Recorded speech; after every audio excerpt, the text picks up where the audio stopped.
الحمد لله رب العالمين والعاقبة للمتقين والصلاة والسلام على سيد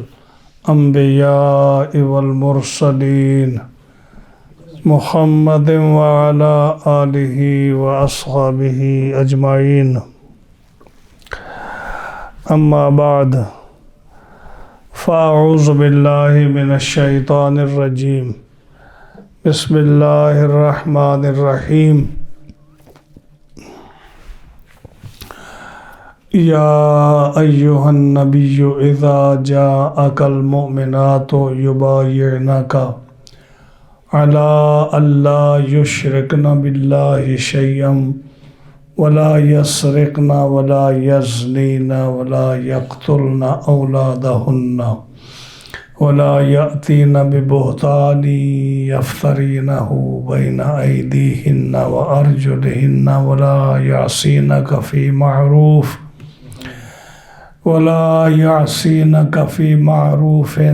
فبايعهن واستغفر لهن الله إن الله غفور رحيم. يا أيها الذين آمنوا لا تتولوا قوما غضب الله عليهم قد يئسوا من الآخرة كما يئس الكفار من أصحاب القبور. صدق الله مولانا العظيم وبلغنا رسوله النبي الكريم الأمين ونحن على ذلك لمن الشاهدين والشاكرين والحمد لله رب العالمين. مولاي صل وسلم دائما أبدا على حبيبك خير الخلق كلهم فإن من جودك الدنيا وذرتها ومن علومك علم اللوح والقلم. يا أكرم الخلق ما لي من ألوذ به سواك عند حلول الحادث الأمم. هو الحبيب الذي ترجى شفاعته لكل هول من الأهوال مقتحم. محمد سيد الكونين والثقلين والفريقين من عرب ومن عجم. دامت دعته النصارى في نبيهم واحكم بما شئت مدحا فيه واحتكم. فإن فضل رسول الله ليس له حد فيعرب عنه ناطق بفمه فمبلغ العلم فيه أنه بشر وأنه خير خلق الله كلهم. جاءت لدعوته الأشجار ساجرة تمشي إليه على ساق بلا قدم. ما صامني الدهر دائما واستجرت به إلا ونلت جوارا منه لم يدوي.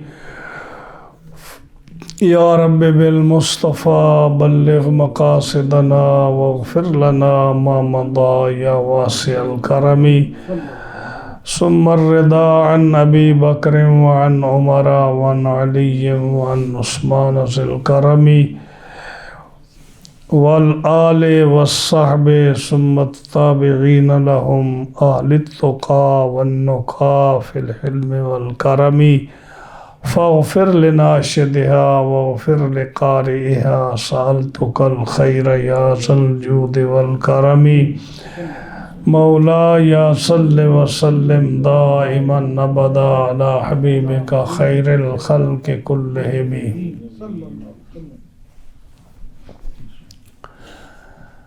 معززین حاضرین و سامعین کرام،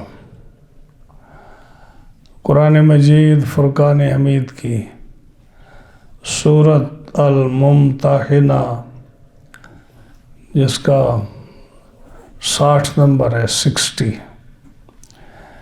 اس کی آخری 2 آیات کریمہ آیت نمبر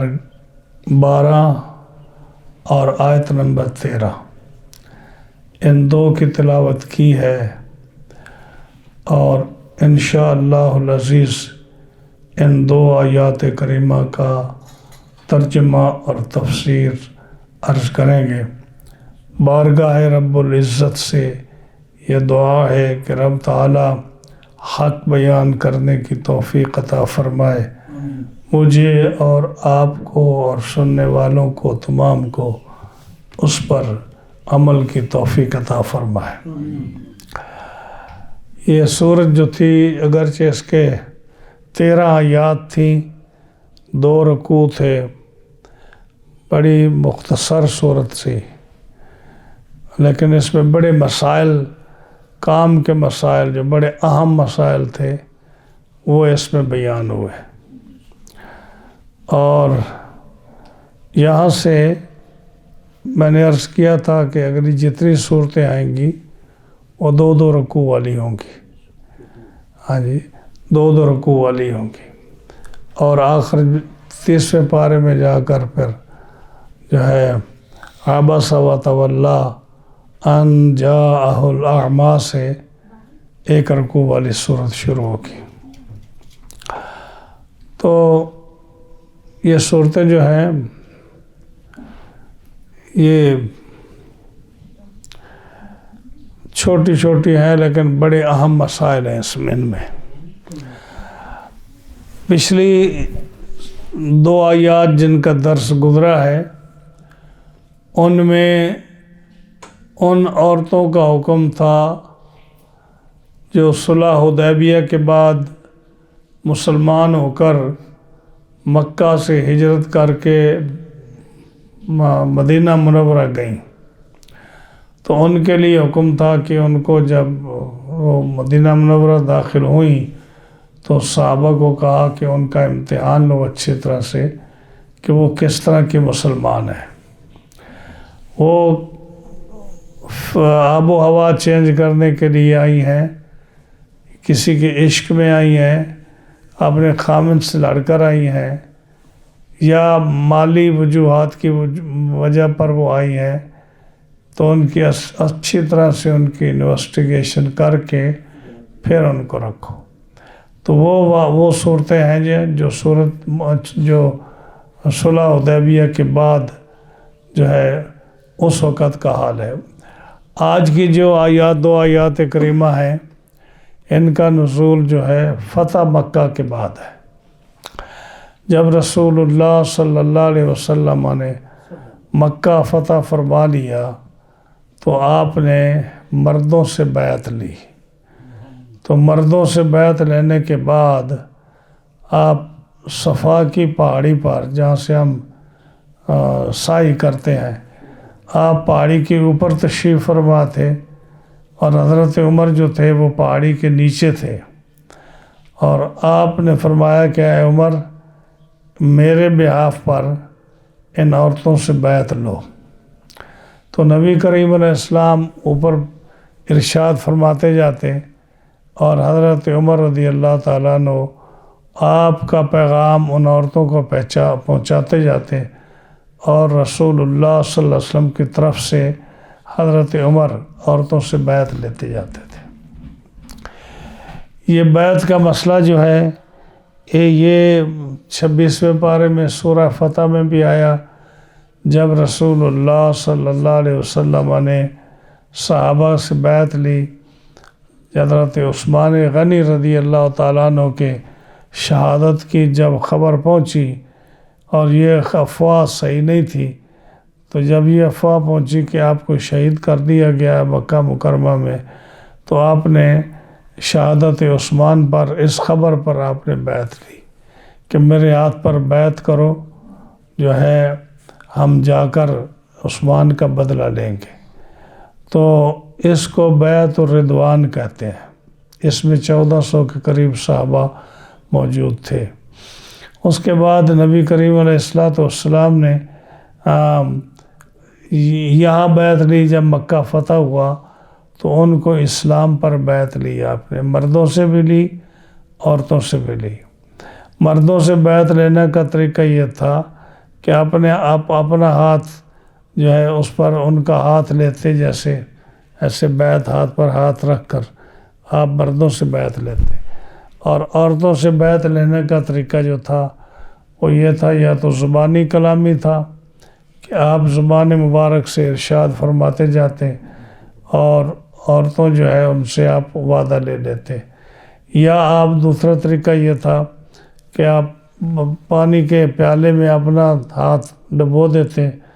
اور پھر آپ نکال لیتے، پھر عورتوں کو کہتے کہ تم اس پانی کے پیالے میں ہاتھ ڈالو، تو اس طرح کر کے آپ عورتوں سے بیعت لیتے۔ تیسرا طریقہ یہ تھا کہ آپ اپنا کپڑا مبارک جو ہے، پگڑی رومال مبارک جو ہے، اس کو بچھا دیتے، لمبا کر دیتے، ایک طرف سے وہ آپ کے دست اقدس میں ہوتا اور دوسری طرف سے وہ عورتوں کے ہاتھ میں ہوتا، تو وہ آپ سے آپ کی بات پر عہد و پیمان کر کے آپ کی بیعت کرتی۔ آج بھی جو بزرگ ہمارے ہیں ان کا طریقہ یہی ہے کہ وہ مردوں کے سے جب بیعت لیتے ہیں تو ان کے ہاتھ پیر شیخ کے ہاتھ میں ہوتے ہیں اور وہ ان سے ایمان اور اسلام اور جو ہے ان چیزوں پر بیعت لیتے ہیں کہ اسلام پر عمل کریں، کسی قسم کا کفر اور شرک اور گناہ سے پرہیز کریں، ان چیزوں پر بیعت لیتے ہیں۔ اور عورتوں سے جو بیعت لی جاتی ہے ان سے بھی جو بزرگ ہیں وہ ان کے ہاتھ اپنے ہاتھ میں نہیں رکھتے، تو وہ ان سے جو ہے کپڑا بچھا کر اس کپڑے سے بیعت لیتے ہیں کہ ایک طرف سے عورتوں نے کپڑا پکڑا ہوتا ہے، دوسری طرف سے شیخ کے ہاتھ میں ہوتا ہے، اس طرح کر کے وہ بیعت لیتے ہیں۔ حضرت عائشہ صدیقہ ام المومنین رضی اللہ تعالی عنہا فرماتی ہیں کہ رسول اللہ صلی اللہ علیہ وسلم نے کبھی کسی عورت، غیر محرم عورت کے ہاتھ کے ساتھ آپ کا ہاتھ مس نہیں ہوا۔ آپ نے کبھی کسی عورت کے ہاتھ میں، یعنی کسی عورت کے ہاتھ کے ساتھ آپ کا ہاتھ مبارک مس نہیں ہوا۔ یہ مائی صاحبہ رضی اللہ تعالی عنہ فرماتی ہیں، یہ حدیث پاک ہے۔ اور اسی طرح جو حضرت امیمہ بنت رقیہ رضی اللہ تعالیٰ عنہ، یہ صحابیہ ہے، یہ فرماتی ہیں، اس کو محمد بن منقدر نے روایت کیا ہے اور امام بغوی نے اس کو محمد بن منقدر سے روایت کیا ہے کہ حضرت امیمہ بنت رقیہ فرماتی ہیں کہ میں نے چند عورتوں کے ساتھ رسول اللہ صلی اللہ علیہ وسلم کی بیعت کی۔ یہ وہ جو آخری ان کا آنکھوں دیکھا حال اور ان کا اپنا ایکسپیرینس وہ بیان فرما رہی ہیں۔ رسول اللہ صلی اللہ علیہ وسلم سے بیعت کی تو نبی کریم علیہ السلام نے یہ بھی فرمایا کہ تم بیعت کرو میرے ساتھ اور اس پر قائم دائم رہو، فی مستطاعتن و اطقتن، یہ الفاظ ہیں کہ تم میرے بیعت کرو اور جو شرطیں میں تم سے منوا رہا ہوں ان پر حد الوسع، یعنی اپنی طاقت کے مطابق تم اس کی اطاعت کرو جتنا تم سے ہو سکے، اور جتنی تم طاقت رکھتی ہو ان میرے فرمان پر عمل کرنے کی تم اس کو بروئے کار لاؤ۔ اس کا مطلب یہ ہوا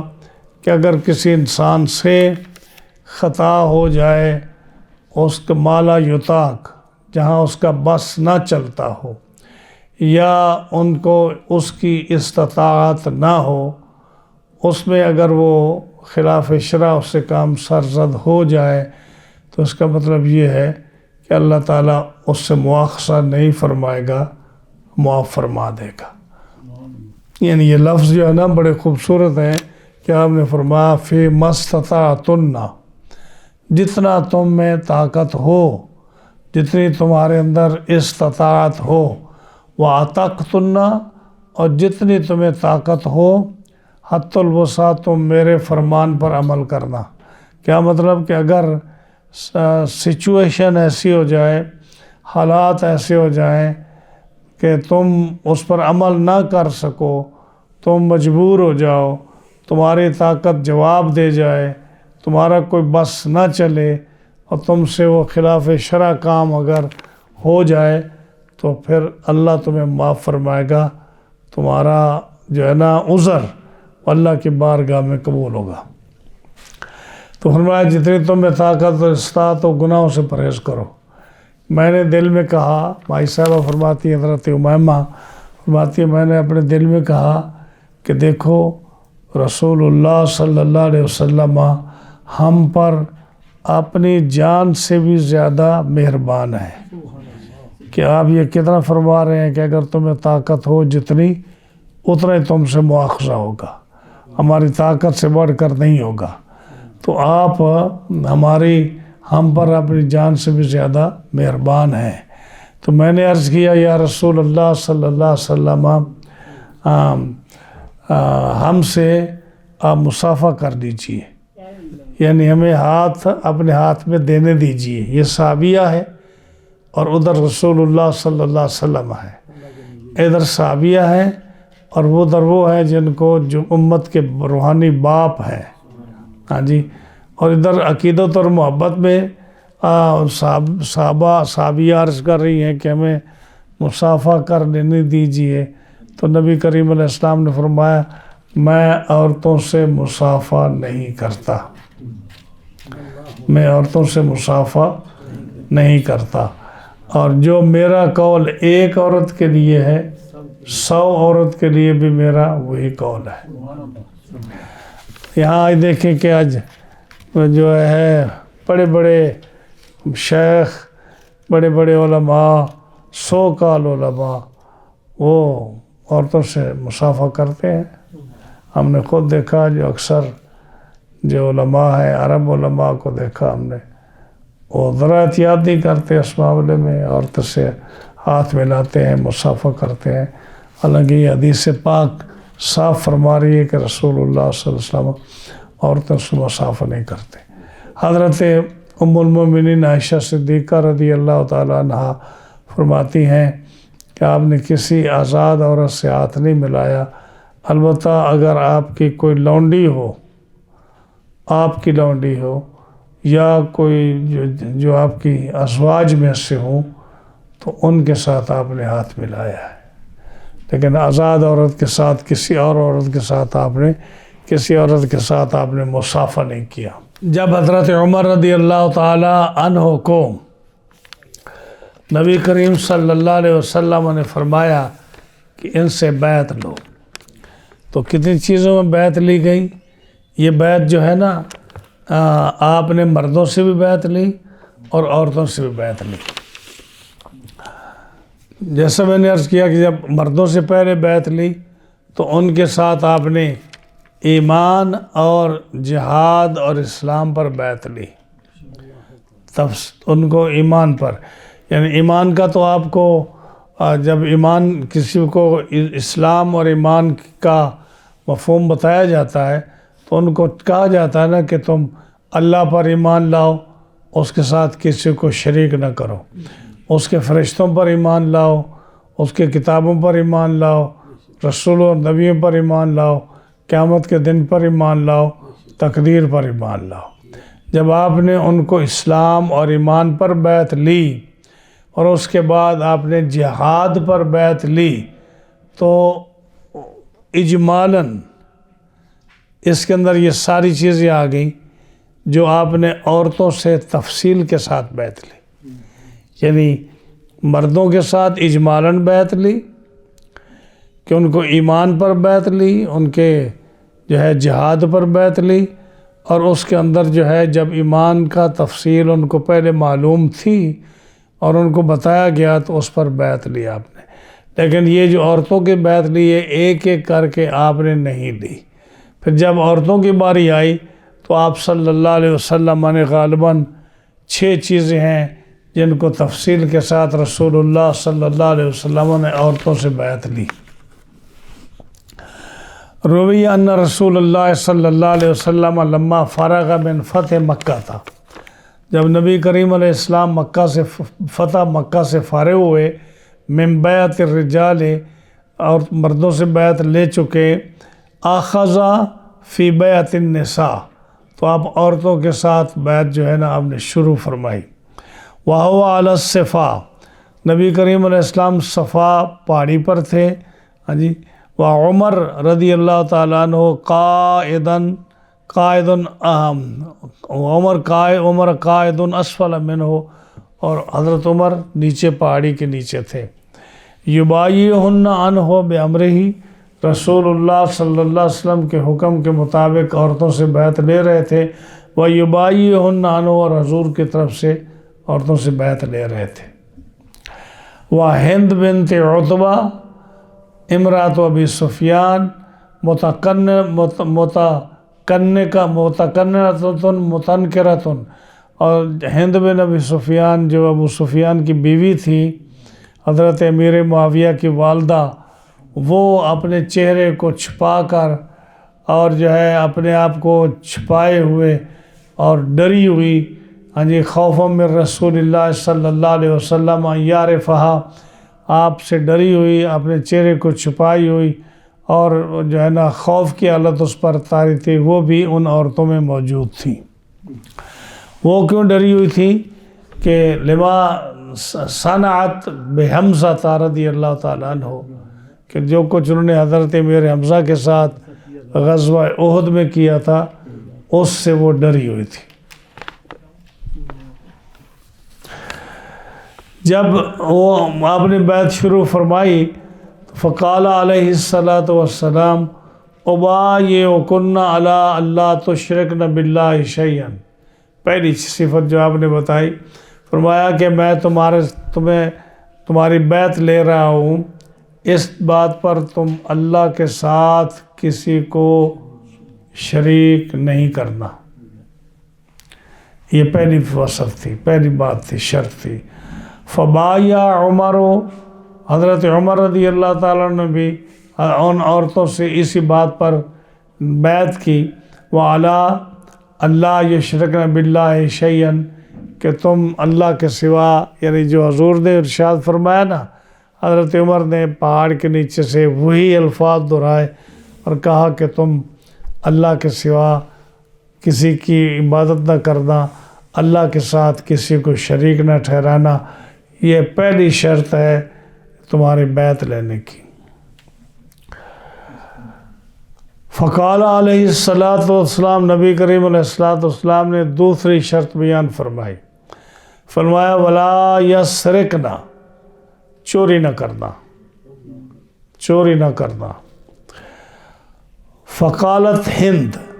تو ہند جو تھی بڑی بے باک عورت تھی، یعنی ہند بن عتبہ ابو سفیان جس نے ساری عمر رسول اللہ صلی اللہ علیہ وسلم کے ساتھ لڑائی رکھی، بدر دیکھ لو، احد دیکھ لو، غزوہ خندق دیکھ لو، انہوں نے مسلمانوں کو سانس سکھ نہیں لینے دیا۔ اور ہند جو تھی وہ ان کی بیوی تھی، اور قریش کی بڑی عورت تھی ماشاءاللہ، اس کا اور دوسری بات یہ تھی کہ رسول اللہ صلی اللہ علیہ وسلم کی مدر ان لا تھی، حضرت ام حبیبہ حضور کی ازواج مطہرات میں تھی، تو وہ ان کی ماں تھی، تو ظاہر ہے کہ ایک رشتہ بھی ایسا تھا۔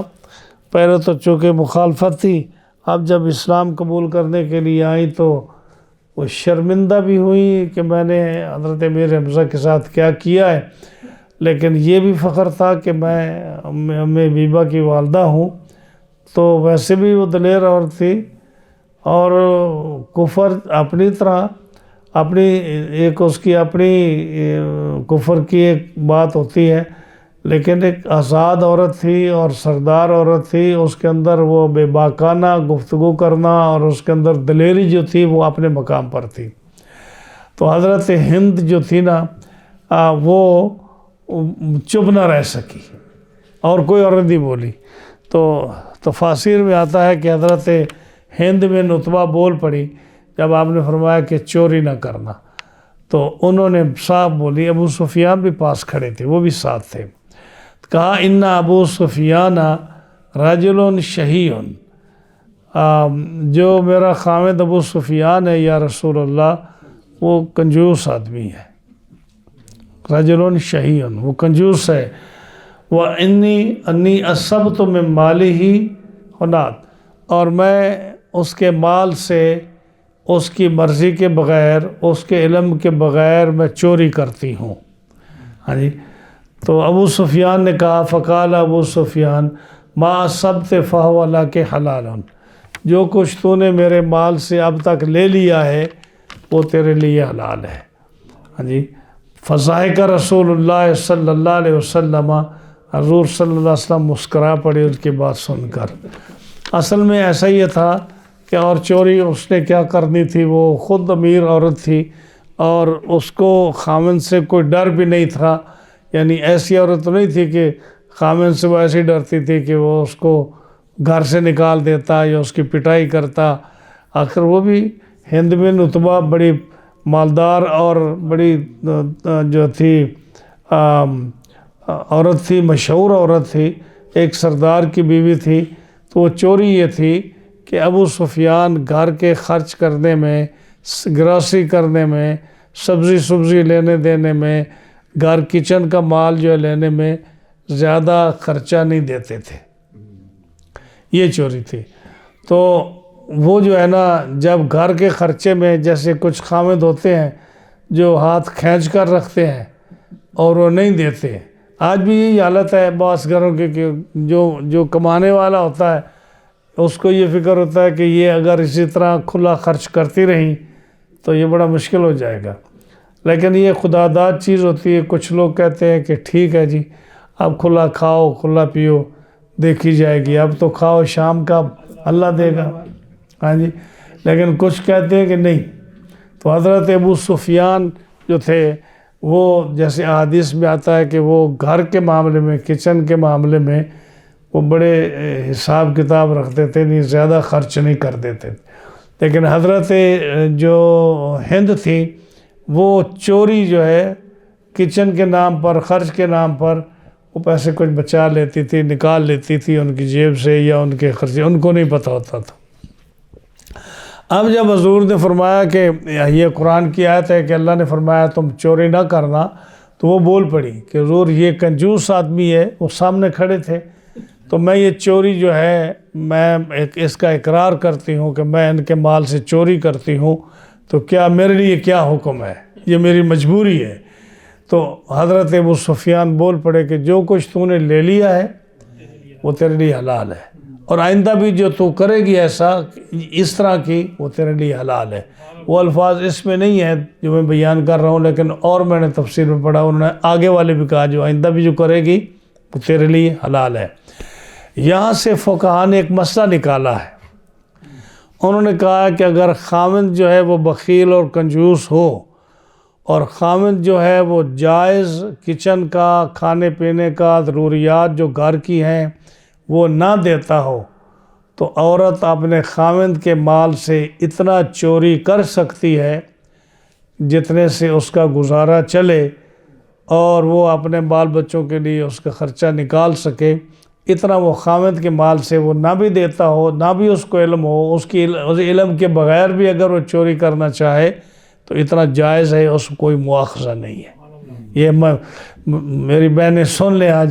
کہ اتنا مال اجازت ہے ان کو لینے کی، اگر خاوند صاحب جو ہے وہ کنجوسی کرتے ہوں تو اتنا مال لے سکتے ہیں۔ تو نبی کریم علیہ السلام نے جب یہ بات سنی تو آپ مسکرا پڑے، کیونکہ یہ بات آپ کو جو ہے نا بڑی اچھی لگی۔ اس وقت آپ نے کہا، آپ نے فرمایا فقال لها انک لہند، اور تو ہند ہے، چونکہ اس نے منہ چھپایا ہوا تھا،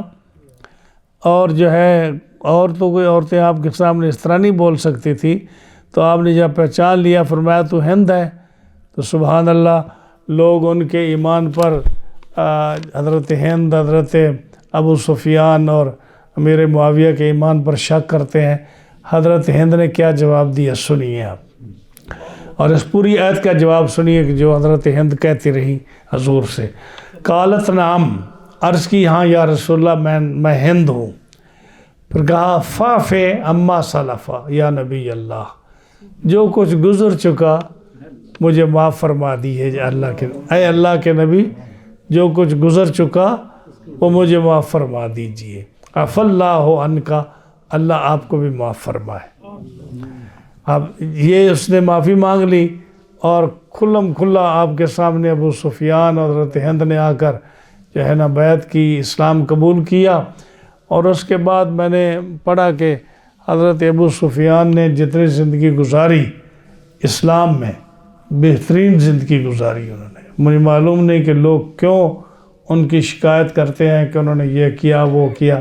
انہوں نے اسلام میں، حضرت ابو سفیان نے بہت اچھی زندگی گزاری۔ جب کفر میں تھے تو خوب ڈٹ کر مقابلہ کیا، کوئی ڈر نہیں تھا، کوئی خوف نہیں تھا۔ ایسا مسلمانوں کو جو ہے نا پریشان رکھا ہمیشہ۔ آپ جیسے آپ نے غزوات حضور کے سنے ہیں، کفار کی طرف سے لڑائی سنی ہے، لیکن جب اسلام قبول کیا تو پھر اچھا اسلام قبول کیا جنہوں نے بھی کیا۔ حضرت عمر بن عاص، ان کے بارے میں بھی جو ہے آپ نے فرمایا کہ عمر بن عاص نے اسلام قبول کیا، اچھا اسلام قبول کیا۔ ہاں جی، یہ لوگ ان کو بھی برا بھلا کہتے ہیں۔ ہمارے سنی بھی جو ہے نا، ان کے بھی بیڑی سے ملا اتر چکا ہے، وہ بھی بہت سارے ان کو برا بھلا کہتے ہیں۔ اگر جب حضور نے فرمایا کہ انہوں نے اچھا اسلام قبول کیا تو تمہیں زیادہ پتہ ہے یا حضور صلی اللہ علیہ وسلم کو زیادہ پتہ ہے؟ ہاں جی، حضرت خالد بن ولید نے، انہوں نے کتنا اچھا اسلام قبول کیا کہ حضور نے فرمایا یہ سیف من سیوف اللہ ہے، اللہ کی تلواروں میں سے ایک تلوار ہے۔ حضرت امیر معاویہ نے اسلام قبول کیا تو حضور صلی اللہ علیہ وسلم نے ان کے لیے دعا فرمائی۔ ابو سفیان کے لیے انہوں نے اچھا اسلام قبول کیا۔ ہند کی بات آپ نے سن لی کہ انہوں نے کہا یا رسول اللہ، جو کچھ گزر چکا مجھے معاف فرما دیجیے اللہ کے نبی، اور اللہ آپ کو بھی معاف فرمائے۔ تو یہی معافی ہوتی ہے، اچھا اسلام قبول کیا۔ اس کے بعد نبی کریم علیہ الصلوۃ والسلام نے تیسری شرط جو قرآن میں فرمائی ہے، آپ نے وہ فرمایا، اللہ فرمایا فقال لا یزنین، اور میں تم سے بیعت لے رہا ہوں اس بات پر کہ شرک نہ کرنا اور چوری نہ کرنا، ولا یزنین، اور زنا نہ کرنا۔ پھر وہ بول پڑی اس پر، فقالت، بولی او تزنین الحرہ، یعنی یہ کتنی بڑی بات ہے کہ یعنی وہ ماحول اتنا جو جاہلیت کا ماحول تھا، گمراہی کا ماحول تھا، لیکن اس دور میں بھی دیکھو کہ عورتوں کا کیا مزاج تھا کہ جو آزاد عورتیں تھیں، آزاد عورتیں جو اچھے گھرانے کی عورتیں تھیں، جو کھاتے پیتے لوگوں کی عورتیں تھیں، جو اچھی قوم اور اچھی نیشن کی عورتیں تھیں، جیسے قریش تھیں، ہاشمیہ تھیں وغیرہ وغیرہ، اس طرح کے جو خاندان اچھے تھے، تو ان کی طرف اشارہ کر کے کہنے لگی کہ ایسی عورتیں تو زنا نہیں کرتی، یعنی تعلیم اسلام کی ابھی نہیں آئی، لیکن کہا کہ او تزنین الحرہ، یعنی حیران ہو گئی کہ آپ یہ فرما رہے ہو کہ تم زنا نہ کرنا، تو یا رسول اللہ حرہ عورت جو ہے، عزت والی عورت جو ہے، خاندانی عورت جو ہے، آزاد جو عورت ہے، کیا وہ بھی زنا کرتی ہے؟ یعنی وہ تو زنا نہیں کرتی نا۔ لیکن آپ کے یہاں سے یہ معلوم ہوا کہ عورتیں اس وقت بھی اپنا یعنی جو اور عورتیں تھیں جیسے جو لونڈیاں وغیرہ ہوتی تھیں، ان سے لوگ یہ گناہ کرواتے تھے، لیکن جو حرہ اور آزاد عورتیں، خاندانی عورتیں تھیں، وہ ایسے کام میں ملوث نہیں ہوتی تھیں۔ جو ان کی شریعت میں احکام ہوتے تھے وہ علیحدہ ہوئے جو ان کے خیال کے مطابق، لیکن اس طرح کھلے عام جو ہے وہ عورتیں ایسا کام نہیں کرتی تھیں۔ اب چوتھی شرط آپ نے فرمایا فقال لا تقتلن اولادہن، اپنی اولاد کو قتل نہ کرے، اپنی اولاد کو قتل نہ کرے۔ تو اولاد کو قتل کرنے کا کیا مطلب تھا؟ یہی اس وقت رواج تھا کہ عورتیں یا مرد جو ہے وہ اپنی بیٹیوں کو قتل کرتے تھے، بچوں کو، بیٹوں کو نہیں قتل کرتے تھے۔ تو جب عورتوں کو، بچیوں کو قتل کرتے تھے، جو ان کو زندہ درگور جا کر قتل کرتے تھے، جس کا ذکر قرآن مجید میں بھی کئی ایک مقامات پر آیا، وَإِذِ الْمَوْءُودَةُ سُئِلَتْ، یا جب 14ویں پارے میں آیا کہ جو ہے جب جس کے کسی کے گھر میں بیٹی پیدا ہوتی تو ان کا چہرہ جو ہے سیاہ پڑ جاتا کہ باہر گھر سے نہیں نکلتا تھا کہ لوگ کہیں کہ اس کے گھر میں بیٹی ہوئی ہے۔ تو جو ہے وہ اس لحاظ سے بچوں کو قتل کر دیتے، زندہ درگور بیٹیوں کو کر دیتے کہ وہ کہیں گے یہ بیٹی کا باپ ہے، ان کو یہ گالی اور برا سمجھا جاتا تھا۔ یا لوگ جو تھے وہ اپنے بچوں کو، چھوٹے بچوں کو قتل کر دیتے تھے کہ وہ افورڈ نہیں کر سکتے تھے، جس کا ذکر قرآن مجید میں ہے وَلَا تَقْتُلُوا أَوْلَادَكُمْ، کہ جو ہے روزی کی وجہ سے اپنا کہ میں گھر کا خرچہ برداشت نہیں کر سکتا، لوگوں کو بچوں کو کھلا پلا نہیں سکتا، تو بچوں کو قتل کر دیتے تھے، بیٹی ہوں یا بیٹیاں ہوں۔ تو فرمایا کہ یہ بھی تھا کہ اس لیے قتل نہ کرنا۔ یا اس لیے فرمایا کہ کچھ لوگ جو تھے جب عورت جو ہے وہ حاملہ ہو جاتی تو جب وہ ناجائز حمل ہوتا تو پھر وہ بچے کو گرا کر جو ہے قتل کر دیتی تاکہ پتہ نہ چلے کہ مجھ سے یہ گناہ سرزد ہوا ہے۔ تو نبی کریم علیہ السلام نے فرمایا کہ گناہ ہو یا صحیح بچہ ہو، جب اس کے اندر روح پڑ جائے اس کے بعد اس کو قتل کرنا، یعنی 4 مہینے کے بعد کسی عمل کو گرانا، تو یہ سمجھا جائے گا کہ جو اس نے قتل کیا ہے۔ تو فرمایا کہ لا یقتلن اولادہن، لا تقتلن اولادہن، اپنی اولاد کو تم قتل نہ کرنا۔ پھر حضرت ہند بول پڑی، انہوں نے کہا ربیناہم صغارا وقتلتہم کبارا، ہم نے تو چھوٹے بچوں کو پیدا کیا، ان کو پال پوس کر بڑا کیا، اور آپ نے بدر کے میدان میں ان کو قتل کر دیا۔ یہ جو ہے نا حضرت ہند بولی آگے، ہاں جی، کیونکہ ہوا یہ تھا کہ وَأَنْتُمْ هُمْ أَعْلَمُ، اور یہ ان کو بھی، قتل ہونے والوں کو بھی پتہ ہے اور آپ کو بھی پتہ ہے بہتر کہ کیا کیا، کہ ہم نے بچوں کو بڑا کیا، جوان کیا، اور آپ نے بدر میں قتل کر دیا، احد میں قتل کر دیا ان کو۔ وَكَانَ ابْنُهَا حنظلہ، اور حضرت ہند کا ایک بیٹا حنظلہ تھا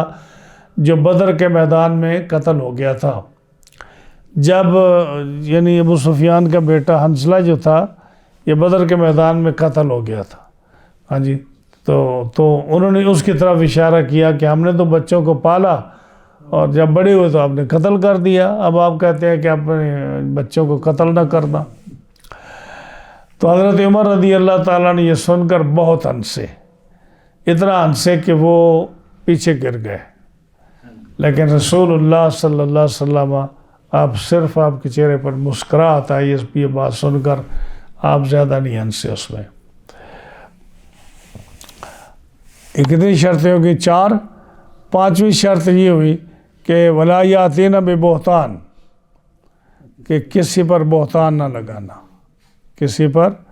بہتان نہ لگانا۔ تو پھر حضرت ہند بول پڑی، کہنے لگی یا رسول اللہ صلی اللہ علیہ وسلم واللہ ان البہتان لامر کبیر، کسی پر بہتان لگانا یہ تو بڑا بری بات ہے۔ یعنی آج دیکھو مسلمانوں کے اندر یہ بات ہے کہ وہ کسی پر بہتان لگانے میں، یعنی بہتان کیا ہوتا ہے کہ کسی میں وہ بات نہ ہو اور آپ اس پر جو ہے بغیر کسی ثبوت کے، بغیر کسی دلیل کے، بغیر کسی بات کی کسی پر کسی گناہ کا الزام لگا دیں، تو یہ بہتان ہوتا ہے۔ اس کی حد جو ہے نا وہ کوڑے ہیں، اس بہتان کی حد جو کسی پر اس طرح لگاتا ہے تو وہ ایک کافرہ عورت جو ابھی مسلمان ہوئی ہے وہ کہتی ہے کہ ان البہتان، خدا کی قسم بہتان لگانا کسی پر لامر کبیح، یہ بہت بڑا کبھی امر ہے، ہاں جی، بہت بڑا کبھی ہے، بری بات ہے، ہاں جی۔ وما تامرنا الا بالرشد، اور یا رسول اللہ صلی اللہ علیہ وسلم آپ ہمیں جو حکم دیتے ہیں وہ ہدایت کا حکم دیتے ہیں، وہ مکارم الاخلاق، اور ہمارے اخلاق سدھارنے کا آپ ہمیں دیتے ہیں کہ آپ ہمیں اچھی باتیں بتاتے ہیں،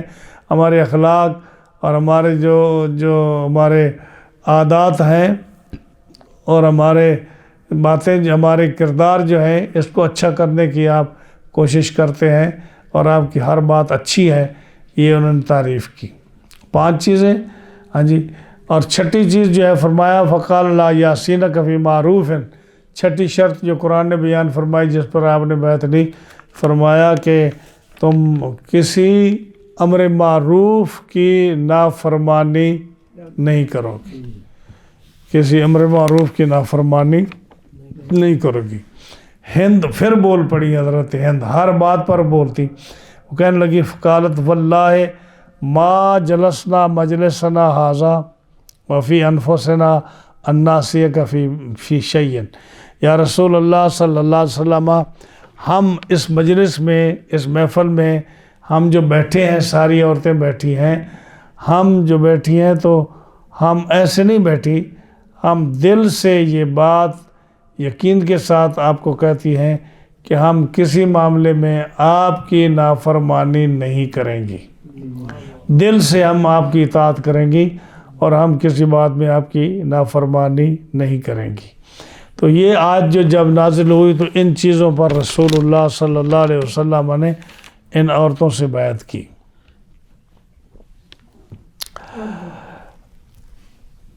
بخاری شریف میں اسی آیت کے تحت جو ہے یہ آیت کریمہ جو اس کی وضاحت ظاہر ہے کہ ہر مفسر اور محدث نے اس کی وضاحت کی ہے۔ بخاری شریف نے حضرت ام عطیہ رضی اللہ تعالیٰ عنہ کا قول نقل کیا کہ ہم نے رسول اللہ صلی اللہ علیہ وسلم سے بیعت کی تو نبی کریم علیہ السلام نے یہ آیت کریمہ پڑھ کر فرمایا، یہ آیت پڑھی نا جس کے اندر یہ اچھی چیزیں ہیں، فرمایا پہلی بات کہ اللہ کے ساتھ کسی کو شریک نہ کرنا، اور حضور صلی اللہ علیہ وسلم نے ہم کو نوحہ کرنے سے بھی منع فرمایا۔ یعنی پہلی بات تو ہے نا کہ شریک نہ کرنا، اگلی جو باتیں نا وہ انہوں نے چھوڑ دیں، یا راوی نے چھوڑ دی،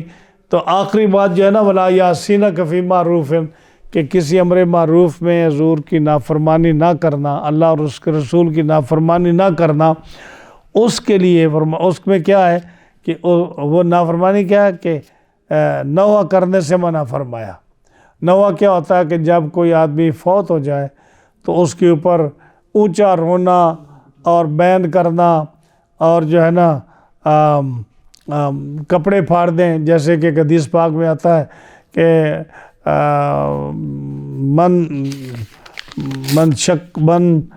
من شکل جیوبا، جس آدمی نے اپنے گریبان کو چاک کیا، من ضرب الخدودا و شکل جیوبا، جس نے اپنے چہرے پر مارا، جیسے ماتم کرتے ہیں لوگ، جس نے اپنے چہرے پر مارا ایسے کر کے کسی پریشانی کے عالم میں یا غم کے عالم میں، من ضرب الخدودا و شکل جیوبا، اور اپنے گریبان کو چاک کیا اس پریشانی کے عالم میں، کسی موت پر، کسی غصے میں، ہاں جی، ودعا بدعوی الجاہلیت، اور ایسے الفاظ بولے اپنی زبان سے جو جہالت کے الفاظ ہوں، ہاں جی، برے برے الفاظ جو اچھے نہیں بولنے چاہیے، فرمایا فلیس منا، وہ ہماری امت میں سے نہیں ہے۔ تو اس کے تحت جو ہے نا فرمایا حضرت ام عطیہ نے کہ آپ صلی اللہ علیہ وسلم نے میں نوحہ کرنے سے، ماتم کرنے سے اور برے الفاظ بولنے سے منع فرمایا۔ اس ممانعت کو سن کر ایک عورت جو بیٹھی تھی اس نے ہاتھ آگے کیا ہوا بیعت کے لیے اپنا ہاتھ پیچھے کر لیا، ایک عورت نے اپنا ہاتھ پیچھے کر لیا، تو کہنے لگی کہ فلاں عورت جو تھی نا، ایک عورت کا نام لیا کہ اس نے میری نوحہ کرنے میں مدد کی تھی، تو میں جب تک اس کا میرے اوپر قرض ہے، جب میں قرض جا کر پہلے اس کے ساتھ جا کر نوحہ کروں گی، اس کا قرض اتاروں گی، پھر آ کر بیعت کروں گی۔ تو وہ چلی گئی اور کچھ دیر کے بعد آئی اور پھر اس نے رسول اللہ صلی اللہ علیہ وسلم کے ہاتھ پر بیعت کی۔ ہمارے علاقے میں یہ بات مشہور ہے کہ عورتیں جو ہے نا جب کسی کا فوت ہو جاتا ہے تو پورے گاؤں کی عورتیں 15 20 30 40 عورتیں اکٹھی جا کر ان کے گھر میں جا کر وہ جو ہے نا نوحہ کرتی ہیں۔ یہ پنجاب کے اندر یہ بات مشہور ہے کہ ان کے ساتھ جا کر نا نوحہ کرتی ہیں، اونچا روتی ہیں، بیان کرتی ہیں۔ تو جب ان کے یہاں کو فوت ہوتا ہے تو ادھر سے 40 50 30 40 عورتیں جو ہے نا وہ آتی ہیں، اور وہ آ کر کہ وہ ہمارے پاس آئے تھے، ہمارے گھر میں نوحہ کر گئے تھے، تو یہ ہم بھی نہ جائیں تو وہ برا منائیں گے۔ تو اس سے میں یہ بات کر رہا ہوں کہ جیسے یہ رواج جہالت کا ہر جگہ پہ موجود ہے کہ ایک گھر میں فوت کی ہوتی ہے، کوئی فوت ہوتا ہے تو وہ اس گاؤں کے لوگ رشتہ دار اور دوسرے گاؤں کے جو رشتہ دار بھی نہیں ہوتے وہ آتے ہیں رونے کے لیے، وہ نوحہ کرتے ہیں اور جب وہ جاتے ہیں جب ان کے یہاں جب پتہ ہوتا ہے ان کے یہاں کوئی فوت کی ہوتی ہے تو پھر یہ بھی گاؤں کی عورتیں جو ہے نا، یہ میری آنکھوں کا تجربہ ہے جو ہم نے دیکھا کہ وہ جا کر ان کے ہاں توبہ کرتی ہیں. تو مجھے اب یہ بات سمجھانے میں آسانی ہوگی کہ اس عورت نے ہاتھ جو ہے پیچھے کھینچ لیا کہ فلاں عورت نے میرے ساتھ نوحہ کیا تھا تو میں اس کا میرے اوپر قرض ہے، تو میں جو ہے نا اس کے یہاں جاؤں گی اور میں اس کا قرض اتاروں گی، پھر آ کر حضور سے بیعت کروں گی. تو پھر اس نے آ کر بیعت کی. تو اسی طرح جو ہے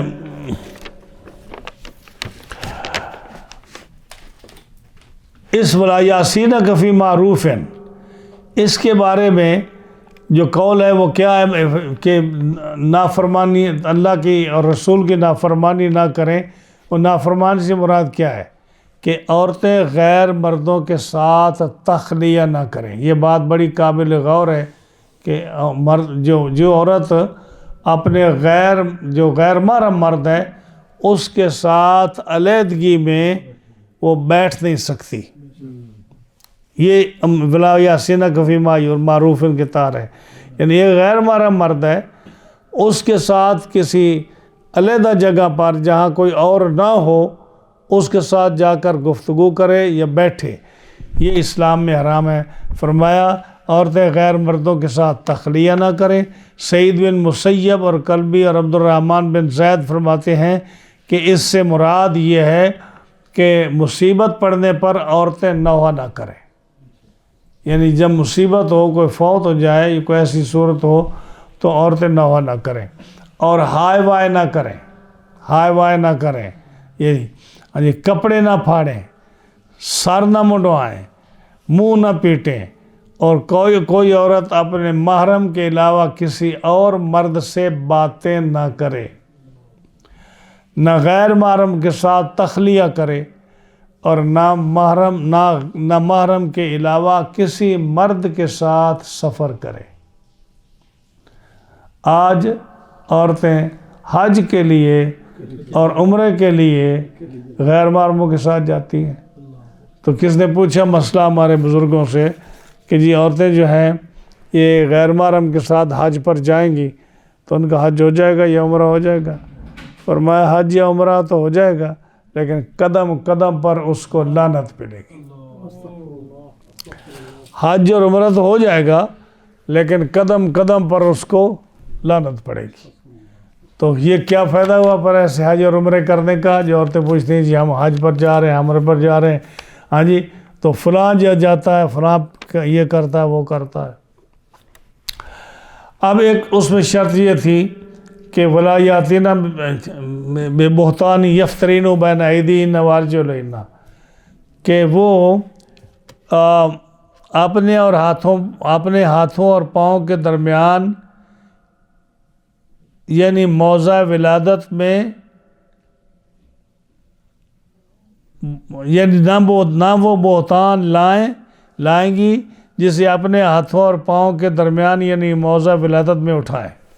بہتان نہ لگانا، اپنے ہاتھوں اور پاؤں کا ذکر ہے. اس سے کیا مراد ہے؟ اب دیکھیے اس سے کیا مراد ہے. حضور صلی اللہ علیہ وسلم نے فرمانا کہ بہتان نہ لگائیں جو انہوں نے اپنے ہاتھوں اور پاؤں کے درمیان پایا، اس پر بہتان نہ لگائیں. یعنی کیا مطلب کہ چونکہ اس وقت لوگ لڑائی پر جاتے تھے نا تو عورت پیچھے اکیلی ہوتی تھی، تو کسی کا بچہ ناجائز بچہ جب خامد آتا تو کہہ دی یہ تیرا بیٹا ہے. اب وہ خامد تو ہے نہیں، جیسے کئی ایسے واقعات آتے ہیں کہ خامد چلا گیا اور بچہ بعد میں پیدا ہو گیا، ایون وہ جوان ہو گیا تب باپ واپس آیا. تو اگر اسی طرح ایسی صورت ہو تو جو ناجائز بچہ ہے وہ کہنا کہ یہ تیرا بیٹا ہے، تو یہ بہتان یہ ہے، یعنی اپنے ہاتھ اور پاؤں کے یہ دو ہاتھ ہے نا، پیٹ ان کے درمیان ہے، اور جب بچہ پیدا ہوتا ہے تو دو پاؤں کے درمیان سے شرمگاہ سے وہ بچہ نکلتا ہے. تو میں تفصیل اسی بیان کر رہا ہوں تاکہ اس کو آپ اس آیت کا مفہوم سمجھ لیں آپ کہ ولا یاتینا ببہتان یفترین بین ایدیہن وارجلہن، اور وہ بہتان لائیں گی جسے اپنے ہاتھوں اور پاؤں کے درمیان یعنی موضع ولادت میں اٹھائے۔ اب سمجھے نا، دونوں ہاتھوں کا ذکر ہے، دونوں پاؤں کا ذکر ہے، تو اس کا مفہوم کیا ہے کہ جب ناجائز بچہ اپنے پیٹ میں ہوگا تو دونوں ہاتھوں کے درمیان وہ پلے گا، پیٹ بڑھے گا، اور جب پیدا ہوگا تو دونوں پاؤں کے درمیان سے شرمگاہ سے وہ پیدا ہوگا۔ تو فرمایا کہ اس پر اگر کوئی بھی ایسا خلاف شرع انہوں نے جھوٹ بولا یا کوئی کام کیا تو قیامت کے دن اس کا سزا ہوگی۔ کیوں کہ ایام نے سنا ہے کہ تشہد ایدیہم وارجلہم بما کانوا یکسبون، قیامت کے دن ہاتھ بھی گواہی دیں گے، پیر بھی گواہی دیں گے، تو یہ کتنے گواہ ہو گئے؟ 2 اور 2 4۔ تو یہ آپ نے فرمایا کہ یہ یاد رکھو کہ یہ جو گناہ تمہارا بہتان والا، اس پر 4 تمہارے گواہ ہیں جو قیامت کے دن گواہی دیں گے، اس لیے تم جو ہے نا ایسے کام میں کوئی گناہ نہ کرنا کہ تم کسی پر بہتان لگانا۔ کیا مطلب کہ بچہ کسی کا ہے اور تم خاوند کو کہو کہ یہ تمہارا ہے، ایک تو یہ غلط بات ہو گئی۔ دوسری بات یہ ہوگی کہ جب وہ بچہ خاوند کا نہیں ہے اور تم ثابت کرو گے یہ تیرا بچہ ہے، تو جب وہ فوت ہوگا تو اس کی وراثت کا مالک کون ہوگا؟ یہ بچہ ہوگا، تو یہ بھی غلط بات ہے۔ فرمایا یہ تمہارا جو ہے نا یہ بات صحیح نہیں ہے۔ اور دوسری بات یہ کہ جھوٹ بولنا، اور دوسرا یہ کہ کسی کا ایک یہ بھی طریقہ ہوتا تھا کہ کسی کا بچہ اٹھا کر خود پالنا اور خاوند کو کہنا کہ یہ تیرا بیٹا ہے، یعنی اس کے بعد کہنا کہ تیرا بیٹا ہے، اور بیٹا کسی اور کا لے کر پالنا، تو پھر جھوٹ بولنا کہ یہ تیرا بیٹا ہے، یہ بھی صحیح نہیں، تو اس سے بھی منع فرمایا۔ اب جو ہے نا یہ بعض نے کہا کہ جی حضور صلی اللہ علیہ وسلم نے مردوں سے اتنی تفصیل سے نہیں لی ہے بیعت جتنی عورتوں سے تفصیل سے لی ہے، تو اس کی وجہ علماء نے بیان فرمائی ہے۔ اس کی وجہ یہ ہے کہ جن امور میں عورتوں سے تفصیل کے ساتھ بیعت لی گئی ہے، مردوں سے اس کی تفصیل کیوں نہیں لی گئی؟ یعنی کہیں جہاں مردوں کا ذکر آیا تو کہیں اس کا ذکر نہیں ہے جو عورتوں کے ساتھ، کہ لا یشرکن باللہ، اللہ کے ساتھ شریک نہ ٹھہرائیں، زنا نہ کریں، قتل نہ کریں، بہتان نہ لگائیں، چوری نہ کریں، امر بالمعروف کسی نافرمانی نہ کریں۔ اس تفصیل کے ساتھ مردوں کے ساتھ تو نہیں لی گئی۔ تو اس کا جواب یہ دیتے ہیں کہ عورتوں کے اندر یہ کمزوری ہوتی ہے کہ آپ دیکھ لیں کہ بنسبت مردوں کے عورتوں میں شرکیہ رسومات زیادہ ہیں۔ ہاں جی، یہ جو ہے نا جگہ جگہ پر یہ کہنا کہ میرے اوپر جادو ہو گیا ہے، اور جو ہے جا کر ایسے کاہنوں کے پاس اور ایسے لوگوں کے پاس شرکیہ دم درود تویز کرانا یا ایسی حرکتیں کرنا جس میں شرک ثابت ہوتا ہے، مردوں میں بنسبت عورتوں کے کم ہے اور عورتوں میں زیادہ ہے۔ اور اسی طرح دوسری بات جو ہے کہ مال میں چوری کرنا۔ آپ یہ بھی دیکھ لیں، میں کوئی جان بوجھ کر یہ نہیں کہہ رہا، لیکن یہ اکثر ہوتا ہے کہ عورت جب مال پہ جائے خریدنے چیزوں کے لیے، تو جب جو مرضی سے چیزیں خریدے تو گھر آ کر کیا کہتی ہے کہ جی میں نے یہ لیا، وہ لیا، یہ کیا، وہ کیا۔ ہاں جی، تو یہ حقیقت ہے کہ وہ یہ باتیں جو ہے نا عورتوں میں کچھ زیادہ پائی جاتی ہیں، چاہے وہ اپنے مال کو بچانے کے لیے یا کسی بہتری کے لیے کرے، لیکن کم از کم اس سے وہ جھوٹ ضرور بولتی ہے خاوند سے کہ میں نے یہ کام کیا اس لیے مجھے یہ اتنا خرچہ پڑ گیا، یہ اتنا کرنا پڑ گیا۔ ہمارا بھی کچھ اس بارے میں تجربہ، جب ہمارا بزنس ہوتا تھا تو ہم روز لڑائی دیکھتے تھے خاوند بیوی کی کہ وہ ان کو $20 $25 دے جاتا تھا، تو وہ اس کے آدھے جو ہے اس سے کپڑے دھوتی تھی اور باقی کہتی تھی کہ یہ جو سارے لگ گئے خوش کرنے میں، دھونے میں لگ گئے، یہ کرنے میں لگ گئے، وہ کرنے میں لگ گئے۔ ہاں جی، تو یہ ایسا ہوتا ہے۔ ولا یزنین، اور زنا نہ کرائیں۔ اس میں بھی دیکھیں کہ جو ہے نا اگر وہ ایسا ہوتا ہے تو ایک تو وہ جو ہے نافرمانی، اور جو ہے نا جو حقوق اللہ ہے، اللہ کا حق، اس میں وہ زیادتی کر رہی، دوسری خاوند کے حق میں زیادتی کر رہی ہے اگر اس گناہ میں شریک ہوتی ہے تو۔ ہاں جی، اور جو ہے ولا یقتلن اولادہن، اولاد کو قتل کرنے میں بھی یہ نہیں، جن لوگوں کو اس کا علم نہیں ہے یا وہ عمل نہیں ہے اس پر، تو وہ بھی اکثر ایسا ہوتا ہے کہ گناہ کرنے کے بعد جب عمل ہوتا ہے تو عورتیں پھر اس عمل کو گراتی ہیں۔ اسی لیے آپ دیکھ لیں کہ جو ہے یہ ابورشن کے کتنے کیسز ہیں، وہ اکثر اسی میں ہوتے ہیں کہ ناجائز بچے ہوتے ہیں تو اپنے ڈر کی وجہ سے وہ ابورشن کراتی ہیں۔ ہاں جی، تو اگرچہ مرد بھی گناہوں میں شریک ہے، یہ میں نہیں کہتا کہ مرد جو ہیں بڑے نیک پاک ہیں، ان میں کسی قسم کا گناہ نہیں ہے، ہم سارا گناہ عورتوں پر دھریں، لیکن بنسبت مردوں کے ان جو باتیں جو اس قرآن کریم میں اور حدیث سے ذکر ہوا ہے، ان میں یہ بہت زیادہ باتیں ان میں پائی جاتی ہیں۔ ہاں جی، لیکن جن کو اللہ نے محفوظ رکھا ہے، وہ مرد ہوں یا عورتیں ہوں، اللہ تعالیٰ نے ان کو محفوظ رکھا ہے اس بات میں۔ اور اسی طرح جو ہے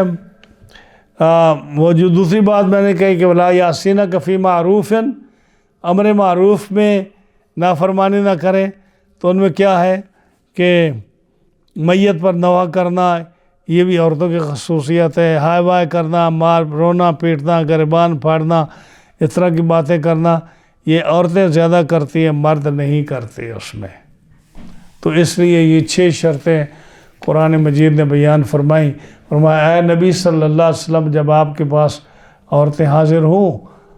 اس پر بیعت کرنے کو، تو ان کو بیعت کرو کہ وہ اللہ کا کچھ شریک نہ ٹھہرائیں گی، نہ چوری کریں گی، نہ بدکاری کریں گی، نہ اپنی اولاد کو عمل قتل کریں گی، نہ وہ بہتان لائیں گی جسے اپنے ہاتھوں اور پاؤں کے درمیان یعنی موضع ولادت میں اٹھائیں، اور کسی نیک بات میں تمہاری نافرمانی نہ کریں گی، تو ان سے بیعت لو اور اللہ سے ان کی مغفرت چاہو۔ یعنی اگر کسی سے غلطی خطا ہو گئی ہے، جیسے آپ نے پہلے فرمایا کہ حسب اطاعت حسب طاقت تم اس سے بچنا، اگر کسی سے کوئی خطا ہو گئی ہے، جب آپ دعا کرو گے تو بے شک اللہ بخشنے والا مہربان ہے۔ آخری آیت، کچھ غریب مسلمان جو تھے وہ یہودیوں سے دوستی رکھتے تھے، اور وہ اس لیے رکھتے تھے کہ جا کر مسلمانوں کی خبریں ان کو بتاتے یہودیوں کو، اور یہودی چونکہ مالدار ہوتے تو ان کو فروٹ وغیرہ دیتے تھے، کھانے پینے کی اشیاء دیتے تھے، تو جب مسلمان جو تھے وہ اس کمزوری کی وجہ سے جا کر ان سے چاپلوسی کرتے اور ان سے باتیں بتاتے مسلمانوں کی، اور وہ ان کو کھانے پینے کا کچھ دے دیتے، تو جو ہے نا اللہ تعالیٰ نے ان کو منع فرما دیا۔ فرمایا کہ اے مومنو، مسلمانوں، تم جو ہے نا ان لوگوں کو جن پر اللہ کا غضب ہے ان سے دوستی نہ رکھو۔ یا فرمایا یا ایھا الذین آمنوا لا تتولوا، اے ایمان والو ان لوگوں سے دوستی نہ کرو، یعنی قوماً اس قوم سے دوستی نہ کرو، غاضب اللہ علیہم، جن پر اللہ کا غضب ہے، جن پر اللہ کا، یہ جو فاتحہ پڑھتے ہیں روزانہ، اس میں آتا ہے نا اہدنا الصراط المستقیم، اے اللہ ہمیں سیدھے رستے کی ہدایت عطا فرما، سیدھا رستہ دکھا یا سیدھا رستہ چلا، جو بھی ترجمہ اس کا آپ کریں۔ اہدنا الصراط المستقیم، صراط الذین انعمت علیہم، رستہ ان لوگوں کا جن پر تیرا انعام ہے، ہاں جی، غیر المغضوب علیہم، ان کا رستہ نہیں جن پر تیرا غضب ہے۔ تو اس مغضوب علیہم سے کون مراد ہیں؟ یہودی، یعنی یہودیوں کے رستے پر نہ چلا، والضالین، اور گمراہوں کے رستے پر نہ چلا، اس سے مراد گمراہوں سے مراد کیا ہے؟ عیسائی۔ تو فرمایا اے ایمان والو نہ دوستی کرو اس قوم سے جن پر اللہ کا غضب ہے، یہودیوں سے دوستی نہ کرو، جو تم جا کر تمہیں فروٹ وغیرہ مل جاتا ہے نا، چھوٹی موٹی بات مل جاتی ہے، جاب نوکری مل جاتی ہے، تم جا کر مسلمانوں کی شکایتیں کرتے ہو، ایسا نہ کرو۔ تم قد یئسوا من الآخرۃ، یہودی جو لوگ ہیں نا، ان کی آخرت میں تو ثواب سے یہ بالکل نا امید ہے، یعنی ان کو پتہ ہے کہ ہمیں آخرت میں کوئی ثواب نہیں ملے گا۔ کیوں؟ کہ انہوں نے رسول اللہ صلی اللہ علیہ وسلم کے ماننے کا انکار کر دیا۔ حالانکہ وہ جانتے ہیں کہ یہی اللہ کے رسول ہیں، یہی آخری نبی ہیں، انہی کا انتظار ہو رہا تھا، انہاں کا ذکر ہماری کتاب میں ہے۔ جب وہ جان بوجھ کر حضور کا انکار کر گئے تو ان کو یہ نہیں پتا کہ ہم نے انکار کیا سچے رسول کا تو ہمیں آخرت میں کیا ملے گا؟ فرمایا آخرت میں ان کو کچھ نہیں ملے گا، وہ نا امید ہیں، تو ان سے دوستی نہ کرو۔ کما یائس الکفار من اصحاب القبور، جیسی یہ کافر نا امید ہیں قبروں والوں سے، جیسے کافر نا امید ہیں قبر والوں سے، یعنی جیسے کافر جو ہیں، جو ان کے مردے پہلے فوت ہو چکے ہیں، جیسے ان کو پتہ ہے کہ ہمارے جو کافر مر چکے ہیں ان کو کسی قسم کا ثواب قیامت میں نہیں ملے گا۔ کیوں نہیں ملے گا؟ کیونکہ جب میت قبر میں جاتا ہے، یہ یاد رکھیے، جب میت قبر میں جاتا ہے اگر وہ مومن ہوتا ہے تو وہ 3 سوالوں کا جواب دے دیتا ہے، من ربک ما دینک ما کنت تقول فی ھذا الرجل، یہ جواب دے دیتا ہے۔ لیکن جب کافر جاتا ہے تو وہ ہاں لا ادری کہتا ہے، وہ کہتا ہے مجھے نہیں پتا، میں تو وہی کہتا ہوں جو دوسرے لوگ کہتے تھے، مجھے کوئی پتہ نہیں۔ تو اس وقت فرشتے اس کو نا سختی کرتے ہیں اور اس کو جہنم کا دروازہ کھول دیتے ہیں، اس کا عذاب شروع ہو جاتا ہے، تو اس کا جو ہے نا پنشمنٹ شروع ہو جاتی ہے۔ تو یہ ہے جب کفار کو پتہ ہے کہ ہمارے کافروں کو آخرت میں اور قبر میں کسی قسم کی بہتری کی امید نہیں ہے، جیسے کافر نا امید ہیں اپنی قبر والوں سے، اسی طرح یہ یہودی بھی آخرت کے ثواب سے نا امید ہیں۔ اس لیے اے مسلمانوں ان کے ساتھ دوستی، سلام دعا تعلق نہ رکھو۔ یہ تھی سورۃ ممتحنہ جس کا ہم نے درس دیا، سورۃ مکمل ہو گئی۔ زندگی رہی تو انشاءاللہ اگلے جمعے سے سورہ صف جو ہے اس کا بیان شروع ہوگا۔